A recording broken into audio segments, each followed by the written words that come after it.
ሰላም ውድ ቤተሰቦቼ እንደምን አላችሁ እንደምን እስከይሳ ደረሳችሁ እግዚአብሔር አምላካችን ከሁላችን ጋር ይሁን እንኳን ወደ ቻናሌ በሰላም መጣችሁ በዛሬው ቆይታችን እንደተለመደው አዳዲስ መረጃዎችን እንመለከታለን እስከ ፕሮግራሙ ፍጻሜ ድረስ ከኔ ጋር ከቆያችሁ ብዙ ነገር እንማማራለን በዚህ ቪዲዮ መጨረሻ ላይ መንፈሳዊ ጥያቄ አዘጋጅቻለሁ ሁላችሁም ኦርቶዶክሳውያን መሳተፋችሁን እንዳትረሱ በቀጥታ ወደ ዛሬው መርሃ ግብራችን እንሄዳለን ምንድነው ያለው ጦንቃይ የጦንቃይ መተት አዎ ወገቡን ያስኩት እግሩን ያስኩት እንዳይሰራ ሰርቶ እንዳይበላ ከሰው በታች ያረኩት ስንት አመት ነው እንዲያረከው 23 አመት ነው 23 አመት አዎ እንደዛ ሳሰቃይ 23 አመት ነው ሽባ ያረከው አዎ ሳሰቃዩ ነበር እንዳይበላ እንዳይሰራ ማገኘው ገንዘብ አሁን የምትታዘዘውን በል በስላሴ ስም በዛሬው ዕለት በዋለው በመድኃኔዓለም ስም እጅግሩን ፈታለሁ ከወገቡ ላይ ተነስቻለሁ በላንሶ በስላሴ በመድኃኔዓለም ስም ብድግ በል አንሶ በመድኃኔዓለም ስም ታዛል በመድኃኔዓለም ብድግ አድርገው ብድግ እሺ አራምደው በስላሴ ስም አራምደው በስራት አራምደው በመድኃኔዓለም ና ነው የምልህ ወደዚህ ና ደግሞ ወደኔ ና እንዴት እንዟዟር እናንተ እኮ የምታስቸግሩት ለዚህ ነው በል አራምደው በስራት ብድግ አዙረው እሺ ስንት አመት ነው ካስተርከው 23 አመት 23 አሁን በ23 አመቱ ዛሬ ነው የተነሳው አዎ እኔ አማነቱን ቀይሬው ምን ሃይማኖት አረከው ጴንጤ አረከው አዎ ከዛም በኋላ እንደሚሳቀይ ነበር ሐሳቤ እኔ አልተሳካልኝም በወንድሞቹ ምክንያት አሁን ዛሬ በ23 አመቱ ነው የተነሳው አዎ ወገቡን ይዤ ሳሰቃየው ነበር ከልጅነት ጀምሮ ነው ያዝኩት መብራንን አታመሰግኑ በ23 አመቱ ብድግ ብሎ ተነስቶ ሲሄድ የእመቤታችን ምስጋና አይገባትም እሺ ቁጭ አድርገው ትሸኛለህ ቁጭ አድርገው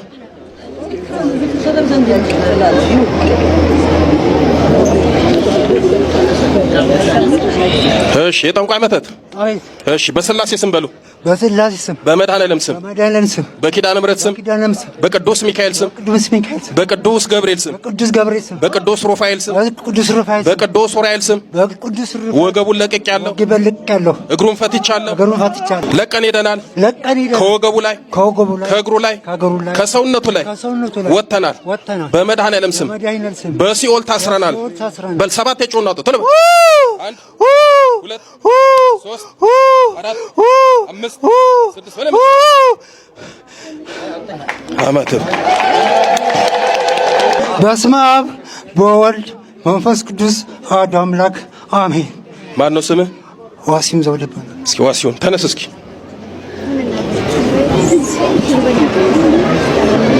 ብድግ እሺ አብረን እንራመዳለን ና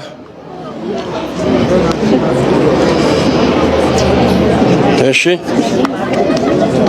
ጎበዝ ተራመድ አይዞህ ያው እግርም ለመራመድ እኮ መርታት መጠንከር አለበት አይደል 23 አመት የታሰረ እግር መሄድ ማለት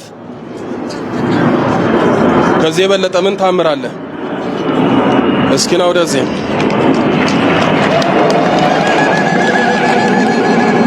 ዋሲሁን 23 አመት ነው እንዲኮን አዎ ከልጅነት ጀምሮ ዘንዶች ያባሩኛል ዘንዶ ያባራል አዎ ያሰቃይ ነበር እሺ እንደምተኛ ራቁትን ያሰቃኛል ተኝቼ ራስሩ ግን አሁን ዛሬ ብድግ አልክ ተራመድክ ደስ አለ በጣም ደስ ብሎኛል እውነት በጣም ደስ ብሎኛል እግዚአብሔር ይመስገን መብራንን አመስግኑለት በ23 አመት የታሰረ እግር ቆሞ መሄድ ታምር ነው እንኳን እሱ ሕፃን ልጅ ገና ለመሄድ ይለማመዳል አይደል ምክንያቱም ጅማቱ ሰውነቱ ደምስሮ አልጠነከረም ይሄ የታሰረ እግር ነው ዋናው እንኳን ተፈታ እንኳን ቆሞ ሄደ የቀረው ቀላል ነው ሲጠመቅ ይለቃል መብራንን አመስግኑለት አንተን የፈታችን መብራን የታሰሩትን ሁሉንም ትፍታ መብራንን አመስግኑለት ኤክስተርናላይዜሽን ኦፍ ዘ ሂራርኪ የሚባል አንድ መጽሐፍ አለ እዚያ መጽሐፍ ላይ ምን የሚል መልእክት አለ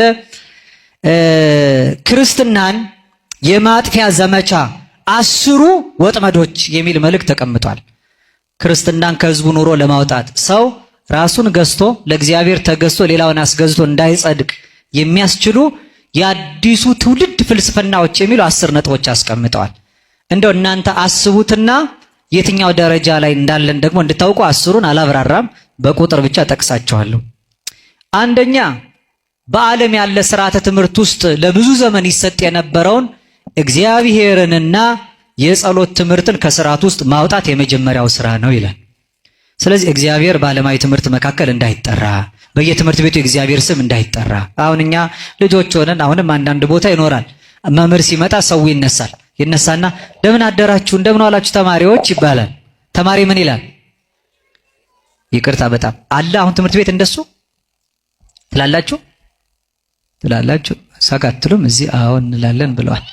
አሁን እንዲያውም አይታችኋል በዓለሙ ሚዲያ ላይ ራሱ እግዚአብሔር የሚለው ስም አጠራሩም እንዳይታወቅ ፈጣሪ ይመስገን የሚል ትውልድ በርቷል አይደል? አዎ እንዲህ አይነት ትውልድ በርትቷል። ለምን? እግዚአብሔር ብሎ ይትቀደስ ስምከ ስምህ ይለይ አንድነቱና ሶስትነቱ ያለበት ምክንያቱም አምላክ ይመስገን ፈጣሪ አምላክ ይመስገን ነው የሚለው። አምላክ የሚባለው ሌሎችም ካመለኳቸው ዓለሙ፣ ንብረቱ፣ ስልጣኑ፣ ዕውቀቱ፣ ጉልበቱ በሙሉ አምላክ የሆነበት ሰው አለ። አልቦ ገብር ዘይክል ለክልያ ጋይስ ተቀነው ለሁለት ጌታ መገዛት አትችሉም። ሌሎች ጌቶች አሉ ማለት ነው ከእግዚአብሔር ውጭ። አንደኛው የእግዚአብሔርን ስም የጸሎትንና ለእግዚአብሔር የምንገዛበትን ራስ መግዣ መንገዱን በሙሉ ከሥራ ትምህርት ማውጣት። ሌላው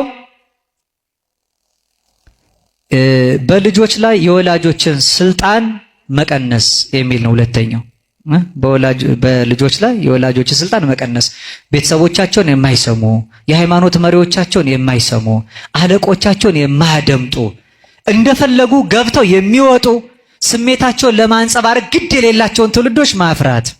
በሶስተኛ ደረጃ ክርስቲያናዊ የቤተሰብ መዋቅር ወይም ተፈጥሯዊ የቤተሰብን ትስስር ማጥፋት ይላል። ፋሚሊ ስትራክቸር ዲስትሮይ ማድረግ ማለት ቤተሰባዊ ትስስር አለ። በቤተሰባዊ ትስስር መካከል ልጅ አባት የሚልበትን ዘመን ማቆም። አባቶችም ልጄ ብለው ተስፋ ይሄ በምዕራቡ ዓለም በጣም የሰለጠነ ነው። ምክንያቱም ሲያረጁ መንግስት ነው የሚጦራቸው። ይጦረኛል ብለው ልጅም አይወልዱ። ልጆችም ለቤተሰቦቻቸው አይገዙም። የሚቆጧቸውና የሚያዟቸው ቢሆኑ ቤተሰቦቻቸውን እስከ መክሰስ ይደርሳሉ። አራተኛ ልቅ ወሲብን ማስፋፋትና ውርጃን ህጋዊ ማድረግ ይላል።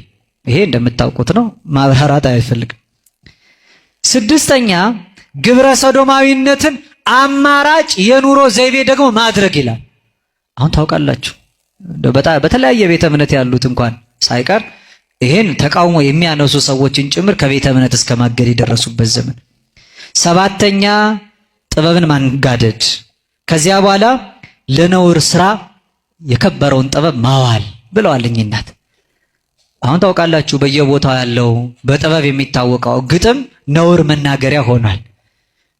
ስነ ጽሁፎቻችን በሙሉ ቃል ባሳመሩ መጠን ሀፍረትን የሚገልጡ ክብራቸው በነውራቸው የሆኑ ሰዎች የሰለጠኑበት የረከሰን ነገር መናገር ሰውን የሚያስከብር የሆነበት ዘመን፣ ራስን መግዛት ሀፊረ ገጽ ኋላ ቀር መስሎ የታየበት ዘመን። ስምንተኛ ሚዲያን በመጠቀም ባዕድ ሐሳብን ማስፋፋት። ይሄ ታውቃላችሁ ምዕራቡ ዓለም ላይ ትላንትና የተነገረ ነገር ዛሬ በዙ መካከል ሰርጾ አለባበሱ፣ አካሄዱ፣ አኗኗሩ በሙሉ። ዘጠነኛ ከላይ የሰፈሩትን በህዝቡ ዘንድ ጥልቅ ተቀባይነት ያላቸውን አስተሳሰቦች የሚያንሳፍፍ እንቅስቃሴ መፍጠር። ሲማር ከነበረ መማር አይጠቅምህም ማለት በልጅነት ባለሀብት የምትሆንበት አማራጭ መንገድ አለ ማለት። ክብር የሚባለው ነውር እንደሆነ መናገር። ባህል ካለው እሴት ካለው ሃይማኖቱን የሚወድ የህዝቡን የማህበረሰብ እሴት የሚያፈቅረውን ሰው እንደኋላ ቀር ከትውልዱ ጋር የማይሄድ ከቴክኖሎጂ ጋር የማይራመድ እንደሆነ መናገር ይላል። ከዛ በአስረኛ ደረጃ ከላይ የሰፈሩትን ነጥቦች መንግስታት ተቀብለው ወደ ህግ እንዲቀይሯቸውና ቤተክርስቲያንም ደግሞ ይሄንን እንድትደግፍ ማድረግ ይላል። አሁን እኛ ጋር ያልደረሰው ምክንያቱም ህዝቡ ባህሉ አኗኗሩ በጣም የተሰናሰለ ስለሆነ እኛ ሀገር ባህላዊ የሆነ እምነት ሳይሆን ሃይማኖታዊ የሆነ ባህል ስላለን ማለት ነው። እያንዳንዱ ክርስትናን የሚገልጽ ስለሆነ በአኗኗሩ መካከል አንድነታችን የሚናድበትን ይህን ስራ መስራት። ይሄንን ካደረጋችሁ ሰውን ታነቁታላችሁ ይላል። የአንቂ ንግግሮች መጨረሻ ይሄ ነው ማለት ነው። እኛ ግን ለኃጢአት እንድንነቃ ሳይሆን ለጽድቅ እንድንነቃ ነው ቅዱስ ጳውሎስ የነገረን። ሚስት ከባሏ የምትፈልገው ትልቁ ነገር ምን ይባላል? መወደድ ይባላል ማለት ነው። መወደድ ይባላል። ሴቶች መወደድ ነው የሚፈልጉት። መወደድ በምን ይገለጣል? የመጀመሪያው መስማት ነው። እየሰማችሁ ነው? ሴቶች የሚሰማቸው ይወዳሉ። ዝም ብሎ የሆነ ያልሆነውንም ቢያወሩ ማለት ነው። ጅልም ቢያወሩ ዝም ብሎ መስማት። ስራዬ ብሏ ባለቤቷን ማወራሃለኝ ብላ ሲያበቃ የሚገርም ነገር ማለዳ ወደ ቢሮ ሲሄድ ዶሮ አግኝቼ መንገድ ላይ ምንም ትርጉም ላይ ይሰጥ ይችላል። ያን ወር የመናቅ ከፍተኛ ጦርነት ያስነሳል። በደንብ አድርጎ ምን ማድረግ ነው? ማዳመጥ። የክርስቶስ ስራው ማንን መስማት ነው? ቤተ ክርስቲያንን ነው። ስማና አምላክ ነው መድኃኒነ ነው መስማት ነው እሱ። ቤተ ክርስቲያን ጮኸቷን ምህላነ ስም አምላክነ ምህላነ ስም አምላክነን የምትለው ቤተ ክርስቲያን እሱ ይሰማታል። ባል ደግሞ መስማት አለበት። ጆሮቹ የተከፈቱ መሆን አለበት። ከቃሉ ጋር ናችሁ? ክርስቶስ ለቤተ ክርስቲያን ስጦታ እንደሰጣት ባል ስጦታ ይሰጣል። ለርብቃ ምን እንደሰጣት? ለጆሮዎቿ ወርቅ መጽሐፍ ቅዱስ ላይ የተጻፈ እኮ ነው። ለእጅ አምባር ተሰጥቷታል። ባል ይሰጣል። ምን የራሷ ገንዘብ አይደል አይባልም። መስጠት አለበት። የራሷ ገንዘብ ቢሆንም ከባሏ እጅ ስትቀበለው ደስ ይላታል። ክርስቶስ ለቤተ ክርስቲያን እንደሰጣት። ክርስቶስ የቤተ ክርስቲያን መጋቢ ነው። ስጋውን ደሙን መግቧታል። ምን ማለት ነው ታዲያ? ባል ደግሞ መጋቢ ነው። ፍትሐ ነገሥቱ ምን ይላል? የባለጸጋ ልጅ አግብቶ ተራራውን ወጥቼ ቁልቁለቱን ወርጄ ካልመገብኳት ብሎ ሊደክም ይገባዋል ይላል። የሰው ልጅ አግብቶ ዝም ብሎ ጉጭ የለም። ሳይኖርም ማግባት ክልክል ነው። ትንሽ ሰርቶ ነው ማግባት። ዋናው እምነት ነው፣ ዋናው ፍቅር ነው የሚባል ነገር የለም። እንዴ ስራም ያስፈልጋል። ሞኝናችሁ መሰለኝ። አዳምና ሔዋንን አትመለከትም እንዴ? አዳም እኮ ስንት ድግስ ዞ ነው ያገባ ሔዋንን። እግዚአብሔር ደግሶ በገነት ያ ሁሉ አዝመራ አዝምሮ ነው ያገባው። ዝም ብሎ ሳያዘምሩ ማግባት ነውር ነው። ከየት ነው የተገኘው? ሳይ መጋቢ ነው። ባል ክርስቶስ የቤተ ክርስቲያን ራሷ ነው ማለት የሚያስብላት ማን ነው? ነገር እንጂ እቅድ ያወጣላት ማን ነው? አንድ ሰው ለባልነት በቅቷል የሚባለው ማቀድ ሲችል ነው። እንዴት ነው ይሄን እንዴት አናርገው ትላለህ አንተዬ ስትለው እንጃ የሚል ከሆነ ይሄ ጅል እንጃ ትላለህ። እንዴ የሰው ባል ሆነ ሲያበቃ መጀመሪያ ማሰብ ሳትችል ለምን ታገባለህ? ማሰብ። እንግዲህ ይሄን የምትሰሙ ሴቶች ደግሞ ባሎቻችሁን እንዳትወቅሱ። አሁን ይሄን የምናገረው ሁሉም የራሱን እንዲሰራ ነው እንጂ አንድ ወደ ሌላው እንዲጠቁም አይደለም። ሚስትም የራሷን ሚስት እንድትሆን ባልም የራሱን እንጃ። ሲጀመር ሴቶች ምን እናድርግ ብላ ስታማክረው ምን ይሻላል ብለሽ ነው የሚል አትወድም። ምን ልብ አንተ ምክንያቱም ለመሰላችሁ ሴት የተፈጠረች ከምንድን ነው? ጎን ነው። ጎን ደግሞ ምንድን ነው? መጠጊያ ነው። ሴት የምትጠጋበትን ነው የምትፈልገው። እሱ የሚመራትን ነው የምትፈልገው። እንዲህ ነው እንደዚህ ነው ደግሞ ለነገር እንዲያቅጃለሁ ለከርሞ እንደዚህ ሲል ይሄ ነው ጀግናው ትላለች ማለት ነው። ክርስቶስ ለቤተ ክርስቲያን ንድፍ አውጥቶላታል አይደለም እንዴ? አቅዶላታል። ትንቢተ ነቢያትን አቀደላት፣ ወንጌልን አቀደላት፣ የሊቃውንትን ትርጓሜ አቅዶ ስርዓት የሰራላት እሱ ነው። ምንድን ነው ዘይሁ መራ ለቤተ ክርስቲያን አይደለ? ዘተከላላቲ ምዕራፈ ስብሐት ሃይማኖት የምስጋና ማረፊያ ላደረጋት ለቅድስት ቤተ ክርስቲያን ቅን መሪ የሚሰጣት እሱ ነው። ጽሌ ማለት ምንድን ነው? አሁን የማርያም ጽላት፣ የሚካኤል ጽላት፣ የገብርኤል ጽላት፣ የተክለ ሃይማኖት በጥቅሉ የሰማዕታት፣ የመላእክት፣ የጻድቃን፣ የእመቤታችን ጽሌ ስንል ምን ማለታችን ነው? የማርያም ካልሆነች አይሆንም፣ የአርሴማ ካልሆነ አይሆንም ብሎ የሚሞግት ቄስ ነው ያለነው። ግን ምንድነው የማርያም ጽሌ ማለት ብንለው ማብራሪያ የለውም። አሁን የተቸገር ነው። ይውላችሁ ይሄ ስያሜ ነው፣ መታሰቢያ ነው። የማርያም ማለት የገብርኤል ማለት የጊዮርጊስ ማለት መታሰቢያ እንጂ ታቦት የመድኃኔዓለም ብቻ ነው ወይም የእግዚአብሔር ብቻ ነው።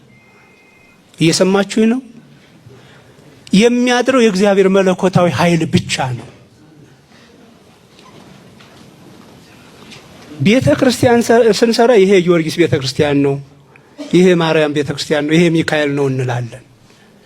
ማርያምን ለማምለክ አይደለም፣ ጊዮርጊስን ለማምለክ መታሰቢያ ነው። ለምሳሌ በሀገር ደረጃ ትልልቅ ስራ የሰሩ ትልልቅ ሰዎች ድልድይ፣ መንገድ፣ አደባባይ ይሰየምላቸዋል አይደለ? ይሰየምላቸዋል ትውልድ እንዲያስታውሳቸው፣ ትውልድ ከነዚያ ሰዎች ህይወት እንዲማር ነው። ወደ ትልልቅ ከተማዎች ስንሄድ ግን በትልልቅ ሰዎች መንገዶች ተሰይመዋል፣ ትምህርት ቤቶች ተሰይመዋል። አሁን እዛ ትምህርት ቤት ያ የተሰየመው ሰውዬ ይመለካል እንዴ? ምን አለው? ስሙ እንዳይጠፋ እንዲታወስ። ስሙ የሚታወሰው ለምንድን ነው? ያ ጥሩ ስራው ለትውልድ ይጠቅማል እንዲተላለፍ ነው። እኛ አሁን ጊዮርጊስን ቤተ ክርስቲያን ስንተክልለት ልናመልከው አይደለም። ያ የ20 ዓመት ወጣት በእምነቱ የፈጸመው ተጋድሎ ምን እንደሚመስል እኔና እናንተ ከህይወቱ እንድንማር ነው የተሰየመለት እንጂ ቤተ ክርስቲያኑ የማን ነው? ንገሩኝ። የእግዚአብሔር ብቻ ነው። የጊዮርጊስ ጽላት እንላለን። ያ ጽሌ የማን ነው ግን? ንገሩኝ። የእግዚአብሔር ነው። ስለዚህ ፍጥጥ ብለን የማርያም ካልሆነ የምንለው ለምንድን ነው? የጊዮርጊስ የምንለው ለምንድን ነው? አንዳንዶች እኮ በጣም የሚገርም እኮ ነው። እገሌ ታቦት ከሆነ ብር ያመጣል ብለው የሚታገሉ አሉ። ታቦት እገሌ ሲሆን ብር ይመጣል ይላሉ። በቃ የመውረዳችን ምልክት ማለት ነው። አንዳንዶች ደግሞ በግል እንደ ዓለም እንደ ሌላ ነገር ክፍልህ እገሌ ነው፣ እገሌን ብታስተክል ታቦት እገሌ ቢገባ እንዲህ ትሆናለህ ይባላል። አስጠንቁሎም የሚያስቸግሩን አሉ። ድንግል ማርያም ለኔ ተአምር የሰራችልኝን ስሙልኝ። እንዲያው በእግዚአብሔር በመድኃኔዓለም እያቸዋለሁ። እኔ የምኖረው አረብ ሀገር ነው። እኔ ኢትዮጵያ ያለሁም ሕክምና አልወድምና ሕክምና መርፌ በጣም ስለምፈራ ሕክምና አልሄድምና ኢትዮጵያም ያለው በቃ ኪዳነ ምሕረት ጸበል እዛ ሰፈራችን ምናምን አለና እዛ ጸበል ነው የሚሄደው ብዙ ጊዜ እና ጸበል ነው ብዙ ጊዜ የምወደውና ሕክምና አልሄድም። ምንም በቃ ቁስልም ራሱ ታመመ ሕክምና አልሄድም። ሕክምና የማያስከድ ራሱ በሽታ ቢሆን ራሱ ማለት ነው። እና ሁለት ጆሬ ሳምንት ሆኖት በጣም አበጠ፣ በጣም አመመኝ፣ ታመምኩና በጣም ታመሜ ሴትዮዋ ምን ሆንሽ አለች። አይ ማማ ታመም ያለው እንደዚህ ስላት ሕክምና ነው ስትለኝ አይ መሄድ አልፈልግም ምናምን አልኳት። ለምን ስትለኝ መሄድ ስለማልፈልግ ነው ምናምን አልኳትኝ። ከዛ ማታ ላይ በቃ ሳምንት ከሆነ በኋላ ምን መጣልኝ፣ በቃ እንደዚህ ባደርግስ እድናለሁ እኮ ብዬ በቃ ራሴን አሳመንኩት። በቃ ለድንግል ማርያም ከልቤ በቃ ለመንኳት። ከዛ ይሄ ስዕል አድኖ መጽሐፍ ቅዱስ ማለኝ በቃ ሽትሽት አድርጌ ምናምን ይሄ ውሃ ይታያችኋል። ይሄ ውሃ በክዳኗ ውሃ ቀዳሁና ወደ እዚህ ያደረኩት። ከዚህ አድርጌ ድንግል ማርያም በእውነት ስውሯ ማርያም አንቺ ታውቂያለሽ፣ በእውነት እባክሽን አንቺ ፈውሽኝ። እኔ ኢትዮጵያም ያለው ጸበል ነው የምወደው፣ አንቺ በቃ ጸበል ሁኝኝ አልኳትና ይሄን ውሃ እንደዚህ አድርጌ ወደ ጆሮዬ ከሁለት ጆሮዬ ያደረኩት። ከሁለት ጆሮዬ ሳደርግ ከዛ በቃ እንደዚህ እንደ ጸበል ማለት ነው እሽት አድርጌ ምናምን ተኛው። በቃ ጸልዬ ምናምን ማለት ነው። ከዛ ጠዋት ላይ ስነሳ ቁስሉም የለም፣ እብጠቱም የለም፣ ህመሙም የለም። እና ድንግል ማርያም ለኔ የደረሰችልኝ ሁሉ ለእናንተም ትደረስላችሁ። እባካችሁ ይሄን ቪዲዮ ሼር፣ ኮፒ ሊንክ ያደረጋችሁ ማተብ ላሰሩት ሁሉ ለኦርቶዶክሳውያን ለሆኑ ሰዎች እባካችሁ አድርሱልኝ። እንዲያው በመድኃኔዓለም በማርያም ማለት ነው። እና እስከ መጨረሻ አዳምጡት። እወዳችኋለሁ። ኦርቶዶክሳን በመሆናችሁ መኩራት አለባችሁ። የድንግል ማርያም ላይ በመሆናችሁ መኩራት አለባችሁ። ሁልጊዜም ኦርቶዶክሳኖች ድንግል ማርያም ከጎናችን ነች። ኢየሱስ ክርስቶስም ሁልጊዜም ከኛ አይለይም። በየርነበት ነው የሚከተለን አይመስለንም። ግን እኔ እንጃ እግዚአብሔር በቃ በእለቱ ጠዋት ላይ ስነሳ በጣም ነው ራሱን ባይመጣው እንዴት ምናምን በቃ ብዬ ማለት ነውና በእምነታችሁ መጽናት አለባችሁ። እናወዳችኋለሁ። ለባሏ የምትታዘዝ ሚስት የባሏ እመቤት ናት። ታውቃላችሁ አይደል? መልሳ ነው የምትገዛው ማለት ነው። ከታዘዘችው ገንዘቡንም እንጂ ከጓደኞቹ መሃል ሲያወራ ማክበር፣ ሲመጣ ተቀምጣ የነበረች ተነስታ ጫማውን ብታወርቅለት፣ ልብሱን ብታጥብለት፣ ከሰው መሃል ሲያወራ እውነትህን ነው ብትለው፣ የእውነቴን እኮ ነው የምነግራቸው ማለት ነው። እንደዛ ብትለው በስላሴ ከዚያው ንጉሠ ነገሥት ነው። ወንድ ለክብሩ ነው የሚጨነቅ። ገብቷችኋል? የፈለገ ቢሆን እንዲሁ ከዋሸም ዞር ብሎ መጥፋት ነው። ብለሻል ደግሞ ብሎ እንዳይጠይቅ አይደለም አንቺ ሊል ይችላል። መስክሪ ብሎ ደግሞ እና የዛን ጊዜ ዞር ብሎ ዞር ማለት እና ከቃሉ ጋር ናቸው። እግዚአብሔር ከሁላችን ጋር ይሁን። እግዚአብሔር ከሁላችን ጋር ይሁን። ይሄ ግን ለባልና ለሚስት ብቻ አይደለም። ገብቷችኋል? ለባልና ለሚስት ብቻ አይደለም። በአጠቃላይ መስሪያ ቤት የምትሰሩ ምን ይሆኑ ወንድ የሆነ ሁሉ ምንድን ነው የሚፈልገው? ክብር ይፈልጋል። ከዚያ በኋላ ደግሞ ባል ለሚስቱ ደግሞ ክርስቶስ ለቤተክርስቲያን ምንድን ነው ያደረገላት? ቤተክርስቲያን ስራዋ ማንን ማክበር ነው? አሁን በሕማማት ለከ ኃይል ክብር ወስብሐት እስከ ለዓለም ኦ እግዚእ ኢየሱስ ክርስቶስ። ምን ማለት ነው ይሄ? ለከ ኃይል ክብር ወስብሐት። አንተ ልትዋረድ ምራቅ ሊተፋብህ በገመድ ልትጎተት ይገባል? ኧረ አይገባም። ጌታ ኢየሱስ ክርስቶስ ለአንተስ ኃይል ክብርና ጌትነት ይገባሃል። ክብሩን ነው። አይሁድ ውርደቱን ሲገልጹ እሷ ክብሩን ትገልጻለች። ቤተክርስቲያን ሲያዋርዱት የማይዋረደውን ቤተክርስቲያን ግን ክብሩን ስትገልጽ ትውላለች። የቤተክርስቲያን ስራዋ ክብሩን መግለጥ ነው። እግዚአብሔርን ማክበር ነው። ማለት ስትጀምር ስቡ ወዱስ ብላ የምትጀምረው ክቡር ምስጉን እግዚአብሔር አክብራ ነው የምትጀምረው። አክብራ ትጨርሳለች። ሚስት ባሏን በማክበር ለባሏ ሚስት ትሆናለች ማለት ነው። ክርስቶስ ሳለ ቤተክርስቲያን ምንድን ነው ያደረገው? ወበከመ ክርስቶስ አፍቀራ ለቤተክርስቲያን ከማሁ እደውኒ ያፍቅሩ አንስቲያሆም። ክርስቶስ ደግሞ ቤተክርስቲያን ምን ያደረጋት? ወደዳት ነው። ወደዳት። ሚስት ከባሏ የምትፈልገው ትልቁ ነገር ምን ይባላል? መወደድ ይባላል ማለት ነው። መወደድ ይባላል። ሴቶች መወደድ ነው የሚፈልጉት። መወደድ በምን ይገለጣል? የመጀመሪያው መስማት ነው። እየሰማችሁ ነው? ሴቶች የሚሰማቸው ይወዳሉ። ዝም ብሎ የሆነ ያልሆነውንም ቢያወሩ ማለት ነው። ጅልም ቢያወሩ ዝም ብሎ መስማት። ስራዬ ብሏ ባለቤቷን እማወራሃለኝ ብላ ሲያበቃ የሚገርም ነገር ማለዳ ወደ ቢሮ ሲሄድ ዶሮ አግኝቼ መንገድ ላይ ምንም ትርጉም ላይሰጥ ይችላል። ያን ወሬ መናቅ ከፍተኛ ጦርነት ያስነሳል። በደንብ አድርጎ ምን ማድረግ ነው? ማዳመጥ። የክርስቶስ ስራው ማንን መስማት ነው? ቤተ ክርስቲያንን ነው። ስማና አምላክ ነው መድኃኒነ ነው መስማት ነው እሱ።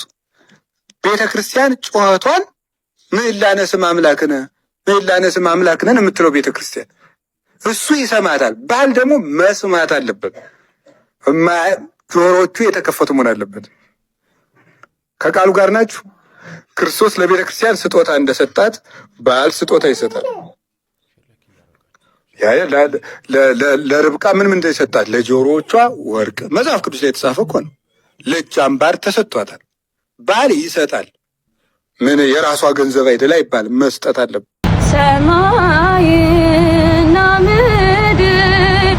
እህታችን ባለማወቅ እንጂ አውቀሽ እንዲህ እንደማታደርጊ ተስፋ አደርጋለሁ። በመጀመሪያ ስንነሳ እንኳን ሱሪ ለብሰሽ መዘመር ይቅርና ክርስቲያን በመሆንሽ ብቻ ሱሪ መልበስ አይፈቀድልሽም። ሱሪ የምትለብሱ ሴቶች ጭራሽ ደግሞ ይባስ ብሎ ሱሪ ለብሳችሁ ምዘምሩ፣ ከዛ ሲብስ ደግሞ ለቅሶ ነው ምን እያላችሁ እያሳበባችሁ ሱሪ ለብሳችሁ ቤተክርስቲያን ውስጥ የምትንጎማለሉ ሴቶች ይሄንን ማወቅ አለባችሁ። እናንተ እግዚአብሔር ላይ ያመጻችሁ እንደሆነ ልታውቁ ይገባል። እግዚአብሔር በመጽሐፍ ቅዱስ ቃሉ ወንድ የሴትን ሴት የወንድን ኃይል በስ ብሎ ያዘዘውን ትእዛዝ እያፈረሳችሁ እግዚአብሔር ላይ ያመጻችሁ አለባችሁ። አንተ ሱሪ አትልበስ ብለን ነበር፣ እኛ ግን ይኸው ለብሰን ከቤት እንመላለሳለን። አንተ ሱሪ አትልበሱ ብለን ነበር፣ እኛ ሲው ሱሪ ለብሰን ይዘምርልሃለን፣ ምን ታመጣለህ እያላችሁ እግዚአብሔር ላይ ያመጻችሁ እንደሆነ ማወቅ አለባችሁ። እግዚአብሔር ላይ አምጾ መጨረሻ ያማረ አንድም ሰው እንኳን አልተገኘም። ሁሉም መጨረሻቸው ጥፋት ነው የሆነ። ስለዚህ ከዚህ ጥፋታችሁ ታርማችሁ እግዚአብሔር ላይ ማመጻችሁን አቆማችሁ ሱሪ የምትለብሱ ክርስቲያኖች ሱሪ መልበሳችሁን ተው። ቀሚስ ነው ለእናንተ የተፈቀረው። ሁለተኛ ነገር ደግሞ ሱሪ ለብሳችሁ ቤተክርስቲያን ውስጥ የምትንጎባለሉ ቤተክርስቲያን ውስጥ የምትመላለሱ ሴቶች እረፉ የሚላችሁ ሰው ብታጡ እንኳን እናንተ እግዚአብሔርን ፈርታችሁ ቢያንስ ከቤት መተናል ሱሪ ለብሰናል ብላችሁ እግዚአብሔርን ከምትገዳደሩት ሱሪ መልበሱ ብታቆሙት፣ ቢያንስ ድፍረታችሁን ቀንሳችሁ ቤተክርስቲያን ለብሳችሁ መምጣት ብታቆሙ መልካም ነው። ሁለተኛ ነገር ደግሞ ሱሪ ላይ ነጠላ ደርባችሁ ሊቃል እግዚአብሔርን መዝሙርን እንዘምራለን ብላችሁ ተራፍራችሁ ሚዲያ ላይ ባትወጡ መልካም ነው። ብቻችሁንም ቢሆን እንዲያታደርጉ። ሌሎቻችሁ ደግሞ በውስጥ አትነግራትም ለምንድነው በውስጥ ማጨሩሽ የምትሉ ሰዎች በግልጽ የተሰራን ኃጢአት በግልጽ ነው መናገርና መገሰጽ ያለብን። ይሄንን አውቃችሁ ከዚህ ድርጊታችሁ ከዚህ ንግግራችሁ ተቆጠቡ። ኮሜንትም አትጻፉ። ስለዚህ እህቴ ይሄን ምክሬን ሰምተሽ ከዚህ ስራሽ ተቆጥበሽ የለቀቅሽውን ቪዲዮም እንደምታጠፊና ይቅርታ እንደምትጠይቂ ተስፋ አደርጋለሁ። ሌሎቻችሁም እንደምታደርጉ እህቶች ልክ አይደለም። እግዚአብሔርን የሚያሳዝንና የሚያስቆጣ መቅሰፍትን የሚያመጣ ስራ መሆኑን አውቃችሁ ከዚህ ስራችሁ ተቆጥባችሁ ሱሪውን አውልቃችሁ ለወንዶች ትታችሁ እናንተ ቀሚስ ልበሱ። ይቆያል። እንግዲህ ውድ ቤተሰቦቼ በዛሬው ቆይታችን በዛሬው ትምህርቶቻችን እነዚህንና መሰል ጉዳዮችን ለመዳሰስ ለማየት ሞክረናል። በቀጣይም እንደዚሁ የሚያነቁ የሚያበረታቱ መንፈሳዊነታችንን ከፍ የሚያደርጉ ትምህርቶችን ቪዲዮዎችን ይዤላችሁ እስከምንገናኝ ድረስ የቅዱሳን አምላክ ከሁላችን ጋር ይሁን። በሀገር ውስጥም ከሀገር ውጭም ያላችሁ ኢትዮጵያውያን ኤርትራውያን ቤተሰቦቼ ሰላም እግዚአብሔር ከሁላችሁ ጋር ይሁን እላለሁኝ። እንበርታ፣ እንጠንክር። ይቆየን። አሜን።